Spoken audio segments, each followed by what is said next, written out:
Okay, so my dear moths and ladies and gents, we'll try this again.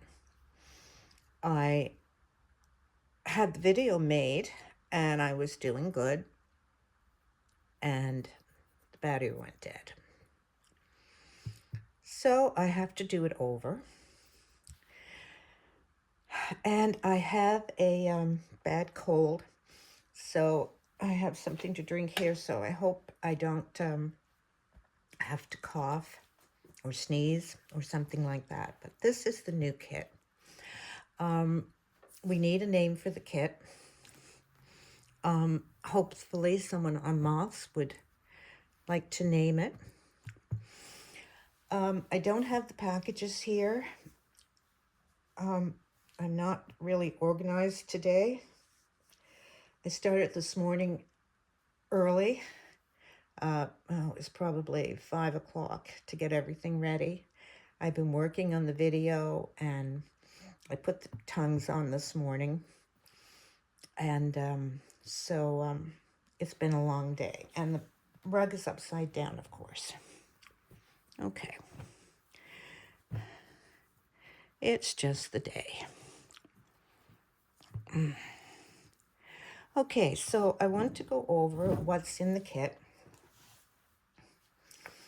There is no thread in the kit, so you will need to, that will be part of you that you put in the kit. Choose your thread and the shades, as always.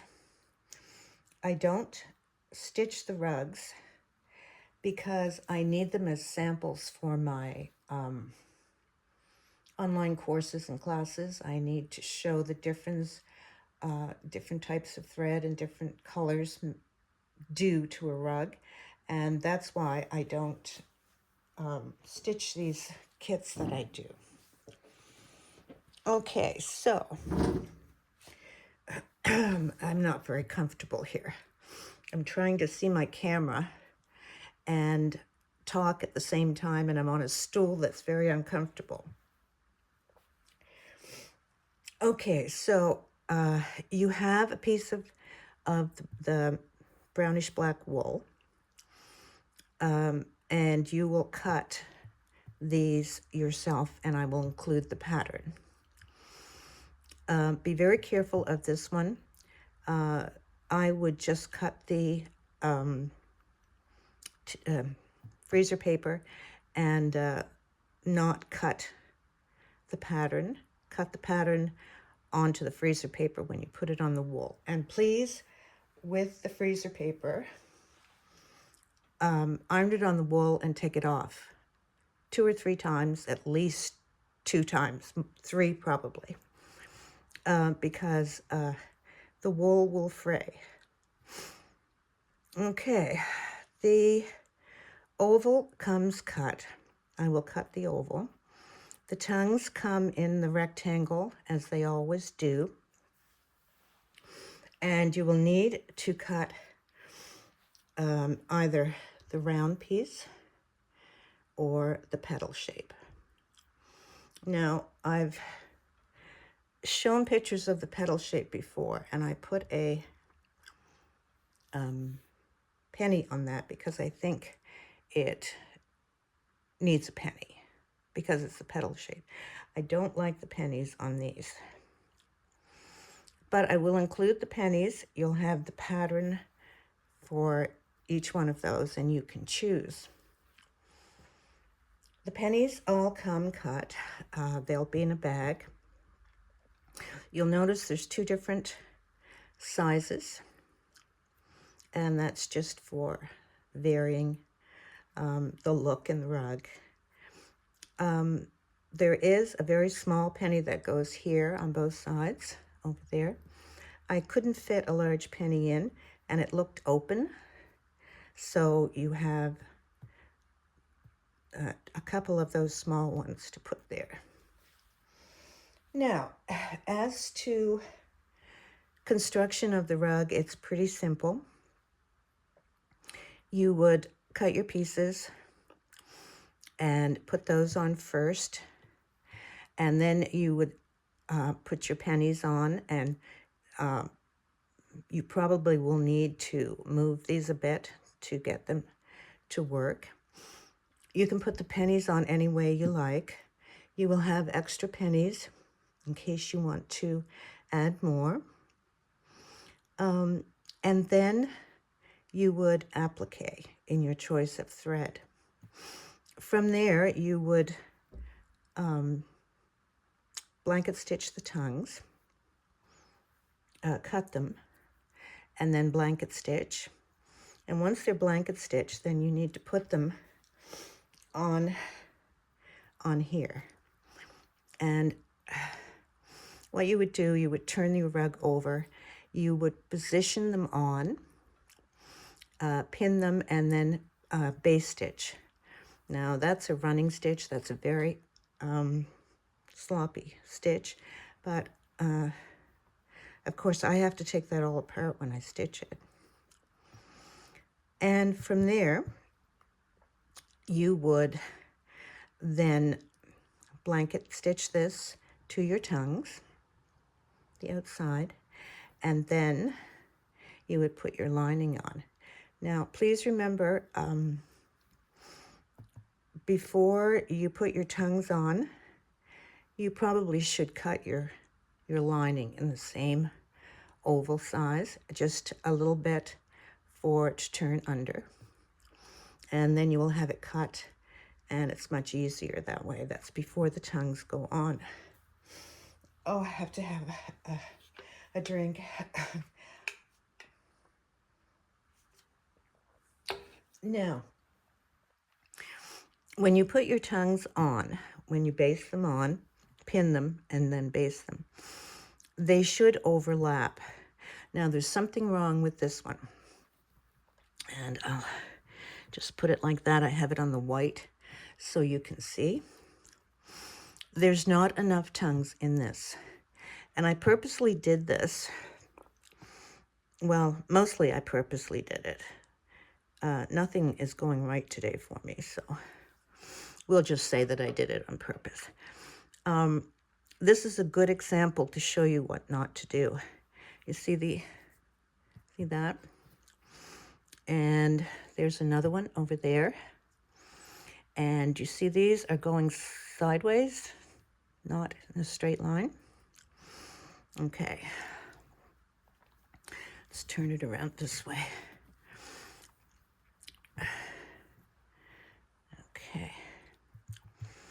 These look pretty good.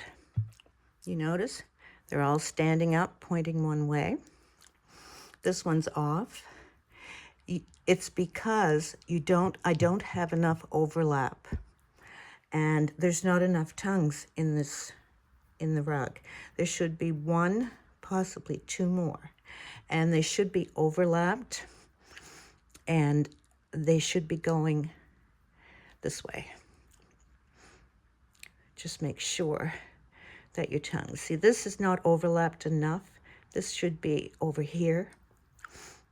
Here. See, that you need to overlap them more than what they are. And that's the sign that you don't have enough of your tongues. They should all stand up as soldiers all the way around. You will have more tongues than you need. I probably send you probably 3, 4, or 5 tongues that you aren't going to be using. And the tongues are variegated. I don't know if it shows on the video, but they're like age-dyed. They're faded. They're a brownish black, and they're different. And so just be aware of that when you put your tongues in. You don't want all one kind in one place. So that's about that for this one. I think I've gone over everything. I've noticed, I checked my video that didn't come through good, and I noticed that this looks light. This is, it's beigey brown. If you find that it's too light, and I don't think it is. Now, these are not pink. These, they are almost a brownish. They're a little tinge of pink, but mostly brown. I can't seem to get a good photograph or a good video with colors. Oh my gosh, this is cold. But they do look nice in person, much better than in the photos. I thought I'd take photos outside, but it's not a good day out. It's very nasty and windy. We're supposed to get a storm. So that's about it for that. These are ready to go, and I'm going to list them while I'm, excuse me for sniffling and all of that, but I'm going to list them on my website while the video is uploading. So the other thing I wanted to talk to you about, and I'll put that here, is I'm going to be doing 2 kits at a time. I thought I would have these 2 ready to go together, but I don't have these little pennies ready yet. So this will be listed next week, but usually I'm going to have 2 different kits listed at the same time instead of a lot of one kit. And then that's a way to use the blankets, and I really, really want to get rid of those blankets.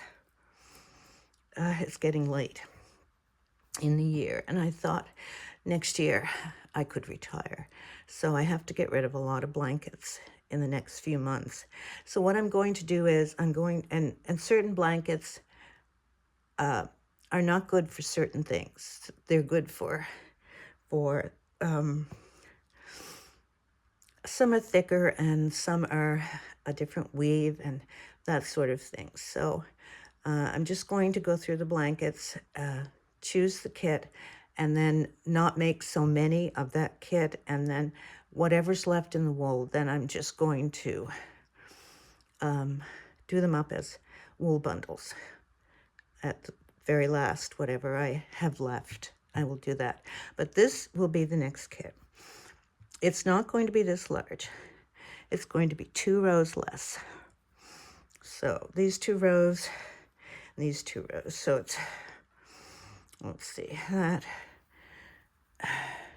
So it's going to be quite large, and they're going to consist of a set of 4 in different places, and then a row of the same color around the outside. So not quite as large as this, and not this design, but this pattern, only in a different design. So that should be on next week. And I also have one of the dark tongue rugs left over. I had more cut than I thought I did, and one doesn't have a home, so I'm going to list that as well. So before I start sneezing and coughing, which I think is coming, thank you very much for watching the video and being so patient with me. It's really been a tough tech day. So happy stitching, everyone.